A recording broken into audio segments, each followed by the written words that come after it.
ومن يضلل فلا هادي له ونشهد أن لا إله إلا الله وحده لا شريك له ونشهد أن سيدنا ومولانا محمدا عبده ورسوله صلى الله تعالى عليه وسلم تسليما كثيرا أما بعد فأعوذ بالله من الشيطان الرجيم بسم الله الرحمن الرحيم علمت نفس ما أحضرت قال تعالى يا أيها الذين آمنوا اتقوا الله ولتنظر نفس ما قدمت لغد واتقوا الله إن الله خبير بما تعملون وقال رسول الله صلى الله عليه وسلم إذا مات الإنسان انقطع عمله إلا من ثلاث من صدقة جارية أو علم ينتفع به أو ولد صالح يدعو له قال عليه الصلاة والسلام ما اجتمع قوم في بيت من بيوت الله يتلون كتاب الله ويتدارسونه فيما بينهم إلا حفتهم الملائكة وغشيتهم الرحمة ونزل عليهم السكينة وذكرهم الله من عنده كما قال رسول الله صلى الله عليه وسلم صدق الله مولانا العظيم وصدق رسوله النبي الكريم ونحن على ذلك من الشاهدين والشاكرين والحمد لله رب العالمين اللهم صل على سيدنا محمد وعلى آل سيدنا محمد وأصحاب سيدنا محمد صلى الله عليه وسلم. حضرات سامعین بزرگوں دوستو، اصل بیان اور اصل نصیحت کو ہم سب کے معزز مہمان حضرت مولانا سلمان صاحب دامت برکاتہ جو عظیم استاد ہیں دارالعلوم دیوبند کے، اور یہاں جتنے بھی تشریف فرما حضرات ہیں، اساتذہ ہیں اور طلبہ ہیں، بالواسطہ اور بلا واسطہ حضرات کے استاد ہیں. میں نے مولانا حضور صاحب سے اور مولانا عنایت صاحب سے گزارش کی تھی، اس وقت میرا کھڑا ہونا بے ادبی ہے اور مجھے ویسے بھی حجاب سا لگتا ہے، لیکن یہ حضرات کا اصرار ہوا تو ان کے حکم کی تعمیل میں تھوڑی دیر کے لیے کھڑا ہوا ہوں. یہاں علماء بھی ہیں، طلباء بھی ہیں، ان حضرات کو تو انشاءاللہ نصیحت حضرت کی ہوگی، لیکن پیچھے کچھ سامعین حضرات کی تشریف فرما ہے تو ان سے کچھ گزارشات پیش کی جائیں گی. اللہ تعالیٰ میری زبان سے وہ کچھ کہلوائے جو میرے لیے بھی آپ حضرات کی کارآمد ہے. میرے قرآن مقدس کی دو آیتوں کی تلاوت کی اور امام الانبیاء حضرت محمد عربی صلی اللہ تعالی علیہ وسلم کے جو مبارک ارشاد ہیں. پہلی آیت میں اللہ تعالیٰ ایک خبر دے رہے ہیں، اور خبر ہی وہ جس کا تعلق ہم میں سے ہر کسی کے ساتھ. اس سے پہلے اللہ تعالیٰ کئی آیات میں ارشاد فرما رہے ہیں کہ جب یہ ہوگا یہ ہوگا یہ ہوگا یہ ہوگا، اس کے بعد کیا ہوگا؟ فرمایا علمت نفس ما احضرت، ہر کوئی جان لے گا کہ کیا لے کر آیا ہے. یہ کب معلوم ہوگا؟ جب میدان محشر میں اولین و آخرین سارے کے سارے جمع ہوں گے، جس میں میں آپ اور ہم سب اور سیدنا آدم علیہ السلام سے لے کر دنیا میں آنے والے آخری انسان تک سب کے سب موجود ہوں گے. اسی کے بارے میں خبر دے رہے ہیں اللہ تعالیٰ علمت نفس ما احضرت، ہر کوئی جان لے گا کہ کیا لے کر آیا ہے. یہ اللہ خبر دے رہے ہیں اور ہمارا اس پر ایمان ہے. لیکن جب یہ سارا معاملہ سامنے آئے گا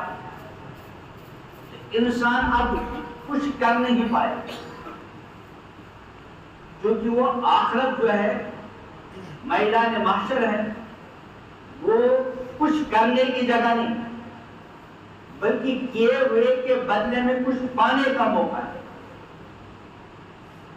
دنیا امن کی جگہ ہے. سیدنا حضرت علی مرتضی رضی اللہ عنہ کی ایک روایت ہے فرماتے ہیں کہ ارتحلت الدنیا مدبرہ وارتحلت الآخرۃ مقبلہ ولکل واحدۃ منہما بنون فکونوا من ابناء الآخرہ ولا تکونوا من ابناء الدنیا فإن اليوم عمل ولا حساب وغدا حساب ولا عمل. کیا ہے اس کا خلاصہ؟ یہ دنیا آہستہ آہستہ پیچھے چلی جا رہی ہے اور ادھر سے آخرت آگے کو بڑھتی آ رہی ہے. اور یہ دنیا اور آخرت ان دونوں میں سے ہر ایک کی اپنی اولاد. اس دنیا میں رہنے والے بے شمار انسان وہ دنیا کی اولاد. کیا مطلب دنیا کی اولاد ہونے کا مطلب؟ یعنی ان کی زندگی کے جو رات اور زندگی کے جو دن اور ان کے دور صرف اور صرف دنیا کے لیے. آخرت کو انہوں نے یا تو عقیدے کے اعتبار سے بلا دیا ہے نہیں عقیدہ، اور یا امن بلا دیا. ہر وقت دنیا کا بھوت سوار، دنیا کی اولاد. اور کچھ آخرت کی اولاد ہے. آخرت کی اولاد ہونے کا مطلب کیا ہے؟ ان کے سامنے ہر وقت آخرت، وہ آخرت کو سامنے رکھ کر زندگی گزارتے ہیں. اگر وہ دنیا کا کوئی کام بھی کرتے ہیں تو اپنی آخرت کو سامنے رکھتے ہیں. جب آخرت کو سامنے رکھ کر انسان دنیا کا کام کرتا ہے وہ تو 10 بار سوچتا ہے کہ کہیں اس دنیا کے کمانے کی وجہ سے میری آخرت کو خطرہ تو نہیں. اگر اس کو لگا یہ تو مجھے دنیا کی فائدہ مل رہا ہے، چاہے کتنے بڑے سے بڑا فائدہ بھی ہو، لیکن اس کی وجہ سے میری آخرت کو خطرہ ہے، تو وہ اس دنیا کے قریب نہیں جا سکتی چونکہ اس کے سامنے آخرت. اس کے بعد فرمایا فکونوا من ابناء الآخرہ، اے ایمان والو تم آخرت کی اولاد بن جاؤ. ولا تکونوا من ابناء الدنیا، دنیا کی اولاد نہیں بن. پھر وجہ کیا بیان کی؟ فرمایا فإن اليوم عمل ولا حساب، آج عمل ہے حساب. آپ اپنے اپنے علاقوں میں دیکھیں گے دین کے مطابق زندگی گزارنے والے کم اور دین کے خلاف چلنے والے بہت. تفصیل کا موقع نہیں، لیکن جو دین کے خلاف زندگیاں گزار رہے ہیں ان سے کوئی حساب دے رہا ہے؟ نہیں. کیوں؟ فإن اليوم عمل ولا حساب، آج عمل ہے جہاں حساب نہیں ہوگا. وغدا حساب ولا عمل، کل حساب ہوگا عمل میں. اور حساب کی تفصیلات بھی ہیں اور حساب کا خلاصہ بھی امام الانبیاء حضرت محمد عربی صلی اللہ علیہ وسلم نے پیش فرمایا. ایک حدیث میں فرمایا لا تزول قدم ابن آدم یوم القیامہ من عند رب حتی یسأل عن خمس. اپنی جگہ سے قدم نہیں ہٹانے پائے گا یہاں تک کہ 5 چیزوں کے بارے میں سوال ہوگا. ان عمری فیما افنا، زندگی کے بارے میں کہ کہاں گزاری، زندگی کو ختم کر کے پایا کیا. میں کبھی کبھی اپنے بچوں سے مدرسے والے طلبہ سے کہا کرتا ہوں کہ تم کتنے خوش نصیب ہو، اللہ اخلاص کے ساتھ طالب علمانہ حقوق کی رعایت رکھتے ہوئے پڑھنے اور پھر پڑھانے کی توفیق عطا کرے. میں عرض کیا کرتا ہوں کہ بچوں کو سمجھانے کے لیے یہ جو 5 سوال ہیں ان میں پہلے 2 سوال ان عمری فیما افنا، زندگی کہاں گزری کن کاموں میں، وہ ان شبابی فیما ابلا، اور جوانی کن کاموں میں گزری. تو میں کہا کرتا ہوں اس سوال کے جواب دینے کی وظائف پوزیشن میں سب سے بہتر طلبہ ہے مدرسے والے. کیوں؟ کہاں زندگی گزری. یہ جو بچے آپ کے سامنے نظر آتے ہیں ماشاءاللہ اکثر معصوم ہیں، گناہوں سے پاک. انبیاء معصوم ہوتے ہیں، فرشتے معصوم ہوتے ہیں، اور یہ چھوٹے چھوٹے طلبہ معصوم. معصوم کا مطلب ہے گناہوں سے پاک. تو یہ اکثر بچے جو اس وقت ہمارے سامنے ہیں یہ معصومیت کی حالت میں مدرسے کے اندر آئے. ان کی زندگیاں کہاں گزرتی ہیں؟ اکثر مدرسے میں بچہ جب پڑھنے کے لیے آتا ہے 10 سال 15 سال 20 سال پڑھنے ہیں، اور جہاں مدرسے سے فارغ ہو گیا اسی مدرسے میں یا کسی اور مدرسے میں گیا اور پوری زندگی پڑھانے میں گزر گئی. تو زندگی کہاں گزری؟ مدرسے میں. جوانی بھی کہاں؟ مدرسے میں. اور کس کام میں؟ فرمایا خیرکم من تعلم القرآن وعلمہ، سب سے اچھے کام. تمہارا بھی میں عرض کر رہا تھا کہ علمت نفس ما احضرت، ہر کوئی جان دے گا کہ کیا لے کر آیا ہے. لیکن جان کر وہ کچھ کر نہیں سکے کیونکہ وہ کرنے کی جگہ نہیں. فَإِنَّ الْيَوْمَ عمل، آج عمل حساب نہیں، وَغَدًا حِسَابٌ وَلَا عمل، کل حساب ہوگا عمل. یہ جو میں نے دوسری آیت پڑھی اس میں اللہ تعالیٰ حکم فرما رہے ہیں. خلاصہ کیا ہے اس کا کہ کل کو جب آپ جائیں گے ہر کسی کو پتہ چلے گا کہ میں کیا لے کر آیا ہوں، لیکن جاننے کے بعد کچھ کر نہیں پائے گا. اس لیے حکم دیا جا رہا ہے کہ یا ایھا الذین آمنوا اتقوا اللہ، اے ایمان والو اللہ سے ڈرو. وَلْتَنظُرْ نَفْسٌ مَّا، وہاں بھی کیا ہے؟ عَلِمَتْ نَفْسٌ مَّا، یعنی خبر دی جا رہی ہے کہ جان لے گا ہر کوئی کیا لے کر آیا ہے. اور یہاں حکم دیا جا رہا ہے وَلْتَنظُرْ نَفْسٌ مَّا، ہر کوئی آج ہی جان لے کیا لے کر جا رہا. اب تک جو زندگی گزری ہے آگے کیا لے کر.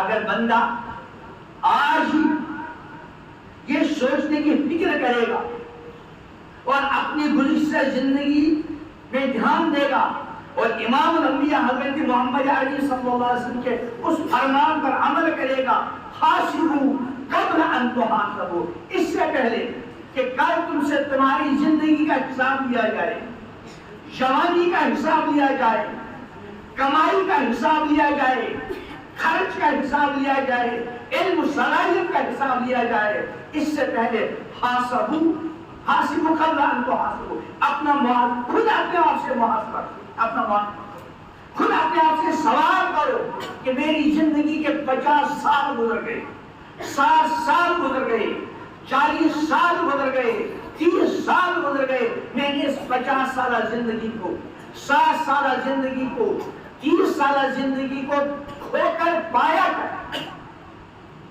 وہ جو مشہور ہے نا کہ کچھ پانے کے لیے کچھ کھونا پڑتا ہے، لیکن ہر بندہ جب کسی چیز کو پانے کے لیے کسی چیز کے کھونے کا ارادہ کرتا ہے تو وہ کھونے سے پہلے دونوں میں تقابل کرتا ہے کہ جس چیز کو میں کھونے جا رہا ہوں اور جس چیز کے پانے کے لیے کھونے جا رہا ہوں، ان دونوں میں پہلے کیا کرتا ہے؟ تقابل.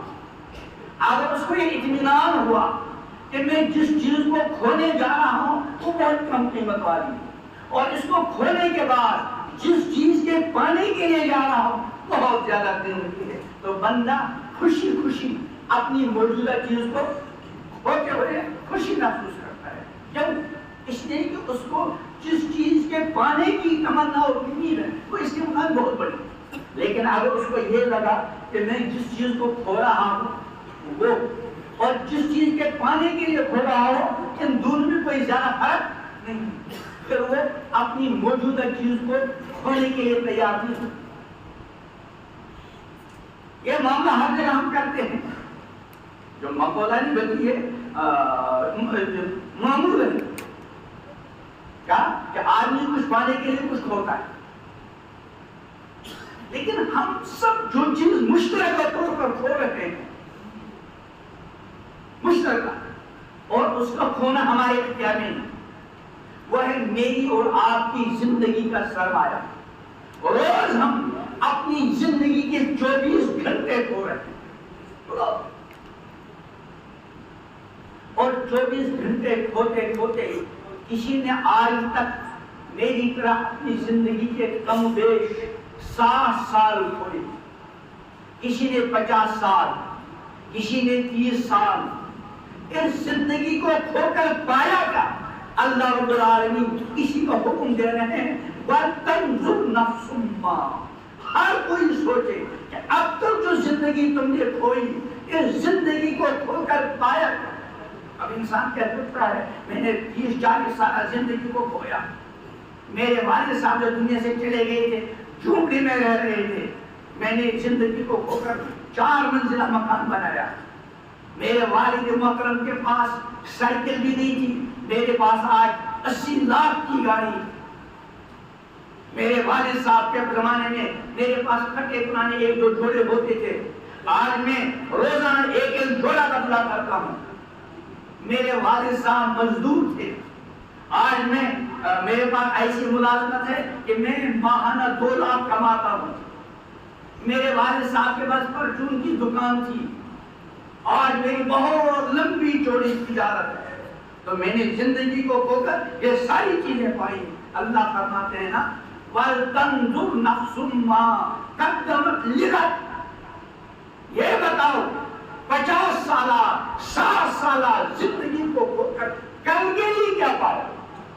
اگر صرف آج کی زندگی ہوتی تو پھر آپ کا جواب ٹھیک تھا.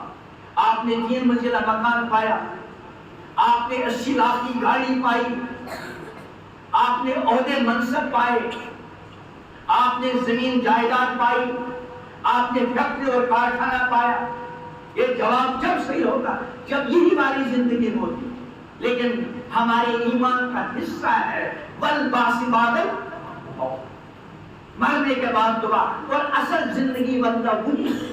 اور یہ چھوٹی سی مختصر سی زندگی ہم کو اللہ تعالیٰ کی طرف سے ملی ہے, یہ اصل میں اس ابدی زندگی کی تیاری کے لیے. وَلْتَنْظُرْ نَفْسٌ مَا قَدَّمَتْ لِغَدٍ. ہر کوئی سوچے کہ اب تک کی زندگی کو کھو کر میں نے پایا. تو میں عرض کر رہا تھا ایک اللہ نے خبر دی ہے ہر کوئی جان لے گا, لیکن بزرگوں اور دوستوں وہاں جاننے کے بعد آدمی کچھ کر نہیں پائے گا. زیادہ سے زیادہ آیا ہے کہ بندہ رب العالمین کی بارگاہ میں درخواست کرے گا رب ارجعون, پروردگار مجھے واپس دی. کیوں واپس جانا چاہتا ہے؟ لعلی اعمل صالحا فیما ترکت. جو دنیا کو چھوڑ کر میں آتا میں امید ہے میں اچھے اعمال کر کے آؤں, میں وہ اعمال ان اعمال کے علاوہ کچھ اور کروں گا جو اب تک کرتا تھا. اب تک میں بے حیائی کے کام کرتا تھا, اب تک میں حرام کماتا تھا, اب تک میری زندگی دنیا کے لیے تک خراب کی تھی, اب میں نیک اعمال کر کے آؤں گا. اللہ نے پہلے فرمایا کلا ہرگز. اس لیے اللہ حکم دے رہے ہیں ہر کوئی آج ہی سوچے. اگر آج بندہ سوچے گا, میں سوچوں گا, آپ سوچیں گے, بندہ میں اپنے بارے میں کہتا ہوں جب بھی میں اپنی زندگی کے بارے میں سوچتا ہوں اللہ مجھے بار بار سوچنے کی توفیق عطا فرمائے. شاید آپ بھی سے بھی اکثر کے لیے معاملہ ہوگا جب ہم اپنی گزشتہ زندگی کے بارے میں سوچیں گے تو اللہ کے اس حکم پر عمل کریں گے تو ہم اس نتیجے پر پہنچ جائیں گے کہ پروردگار میں اقرار کرتا ہوں آپ کی بارگاہ میں مجھے جس طرح زندگی گزارنی ہے میرا ربا میں اس طرح زندگی نہیں گزار سکتا. اس بات کا اقرار کرے گا رب العالمین کے سامنے پروردگار مجھے جو کچھ کرنا چاہیے تھا اور جس طرح کرنا چاہیے تھا میرا اللہ نہیں ہو پایا. اور اس نتیجے پر پہنچے گا کہ پروردگار مجھے جو نہیں کرنا چاہیے تھا مجھ سے بہت کچھ ہو گیا. جب اللہ کے اس فرمان پر عمل کرے گا تو سب سے پہلی چیز جو اس بندے کو حاصل ہوگی اس کے اندر ندامت اور شرمندگی پیدا ہوگی. اس کو احساس ہوگا مجھے جس طرح زندگی گزارنی میں اس طرح زندگی نہیں گزار سکا. رب العالمین کے سامنے اپنی گزشتہ زندگی کو ندامت کے ساتھ شرمندگی کے ساتھ پیش کرے گا. پروردگار میں اقرار کرتا ہوں رب العالمین آپ کی بارگاہ میں جس طرح زندگی گزارنی تھی نہیں ہو سکا. رب العالمین نے معافی چاہے گزشتہ زندگی کے بارے میں اللہ کی بارگاہ میں معافی چاہے گا اور اللہ سے عہد کرے گا کہ پروردگار میں عہد کر کے ہوتا ہوں کہ آپ نے کوشش کروں گا میرے ذریعے سے آپ کا کوئی حکم نہیں. میں کوشش کروں گا پروردگار میں اب آپ کی نافرمانی. جب بندے کے اندر ندامت پیدا ہو گئی اس نے رب العالمین کے سامنے معافی مانگی, رب العالمین سے عہد کیا اب انشاءاللہ آپ کا بندہ بن کر زندگی گزارنے کی کوشش کروں گا. تو یہ اس بندے کے لیے توبہ ہے. اب اس کے سامنے 2 چیزیں رہ گئی. توبہ کی وجہ سے بندے کے گناہ معاف ہو گئے. التائب من الذنب کمن لا ذنب. لیکن ایک ہے گناہ اور ایک ہے حقوق. توبہ کرنے کی وجہ سے گناہ معاف ہوتے ہیں, حقوق معاف نہیں ہوتے. اور حقوق 2 طرح کے ہیں. ایک ہے حقوق اللہ کے حقوق. مثلا اس کو بالغ ہوئے 5 سال ہو گئے لیکن یہ بندہ ابھی تک نماز نہیں پڑھتا تھا. آج اس نے اللہ کی بارگاہ میں پکی سچی توبہ کی اور اس نے آج سے ارادہ کر لیا اور عمل بھی شروع کر لیا نمازوں کی پابندی کا، گناہ معاف ہو گئے، لیکن جو پچھلے 5 سال کی نمازیں اس کے ذمہ اللہ کا حق باقی ہے وہ معاف نہیں ہوا۔ اس کو چاہیے کہ پچھلی نمازیں بھی آہستہ آہستہ آہستہ آہستہ ادا کرتا رہے۔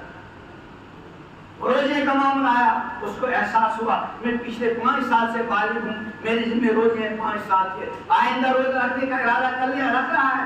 آج ایسے پچھلے رمضان کے روزے بھی ان کی بھی قدر کی، 5 سال ہو گئے اس کو مالدار ہوئے، آج اس نے توبہ کی اور ارادہ کیا پابندی کے ساتھ حساب لگا کر زکات دوں گا، گناہ معاف ہو گیا، لیکن پچھلے 5 سال کی زکات آہستہ آہستہ وہ بھی ادا کرے گا۔ یہ ہے حقوق اللہ، اور اس سے زیادہ نازک معاملہ ہے حقوق العباد، بہت نازک معاملہ ہے۔ اسی لیے امام الانبیاء حضرت محمد عربی صلی اللہ علیہ وسلم کا فرمان ہے کہ جس بندے کے ذمہ اپنے کسی بھائی کا کوئی حق ہو، مانے کسی بھی اعتبار سے، حل یتحلل منہ اليوم، آج ہی معاملہ صاف کرے، حق کو ادا کرے، جسمانی زیادتی کی ہے اپنے آپ کو بچنے کے لیے پیش کرے، معافی مانگے، کل پر معاملے کو نکالے۔ ہم اردو میں ایک مثل اپنے بچوں کو نصیحت کیا کرتے ہیں کہ آج کا کام کل پر مت چھوڑ۔ حالانکہ جن کاموں کے بارے میں اپنے بچوں کو کہا کرتے ہیں کہ بیٹا آج کا کام کل پر مت چھوڑ، اگر ہمارے بچے کا کچھ کام کل پر رہ گیا ہو پائے گا نہیں پر ہو پائے گا، لیکن پھر بھی ہم تاکید کرتے ہیں۔ تو امام الانبیاء حضرت محمد علیہ السلام اس حدیث میں ہوا ہے کہ یہ فرمان ہے اگر تمہارے ذمہ کسی کا حق ہو آج ادا کرو، آج کا یہ کام کل پر مت چھوڑو، کچھ دن کے آنے سے پہلے ادا کرو، جس دن دینار دراہم مال دولت کچھ نہیں ہوگا، اگر اعمال صالح ہوں گے تو ان کے لیے ادائیگی ہوگی، ورنہ اس کی منع ہوگی۔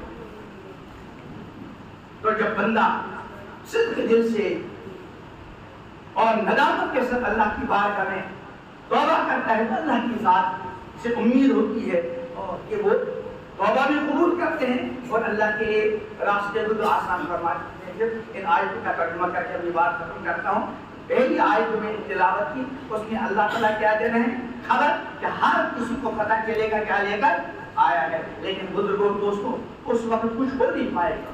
تو دوسری آیت میں اللہ خبر دے رہے ہیں آج ہی جاننے کی کوشش کرو کیا لے کر جا رہے ہو اور اب تک تم نے آگے کیا دیکھا ہے۔ اللہ تعالیٰ مجھے بھی بار بار اپنا محاسبہ کرنے کی توفیق عطا فرمائیں، آپ خدا کو بار بار اپنی محاسبہ کی توفیق عطا فرمائیں۔